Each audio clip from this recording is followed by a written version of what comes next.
Good morning, students. Hope you all are fine.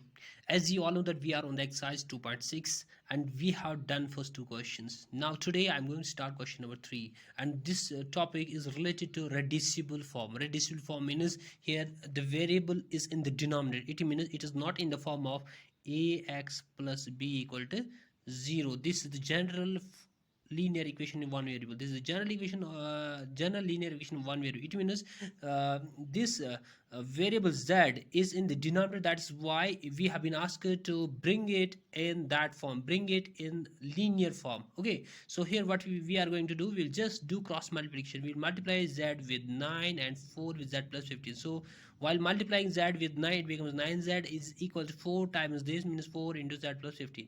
Now it is 9z is equal to 4 into z, that is 4z plus 4, 15 are 60. Now transpose 4z to left hand side, becomes minus 4z equals 60 as it is. 9z minus 4z is 5z is equal 60. Z will be equal 60 upon 5 because this is in multiplication. While transposing, it will come in the denominator. 5 ones are 5 12s, so the value of z is 12. Similarly, we have one more question.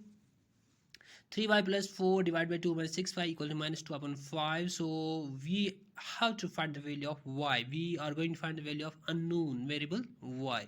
So again, you know the rule. What we are going to do, we will do cross multiplication. 5 into this number, so 5 we will multiply with 3y into 3y plus 4. So 5 times 3y plus 4 is equal to minus 2 times this number, 2 minus 6y, 2 minus 6y. Now one by one we will multiply.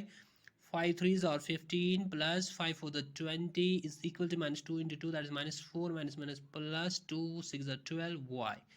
Okay, 15y as it is. This 12y will transpose to left hand side because minus 12y is equal to minus 4 and 2 and 20 becomes minus 20 if you transpose. Now 15y minus 12y, that is 3y is equal to minus 24. Y will be equal to minus 24 upon 3. 3 ones are 3 8s are, so the value of y is minus 8. In next video I will explain this question number 6 and question number 7, and with that we will finish the chapter number 2. Hope you understood. Thank you and have a nice day.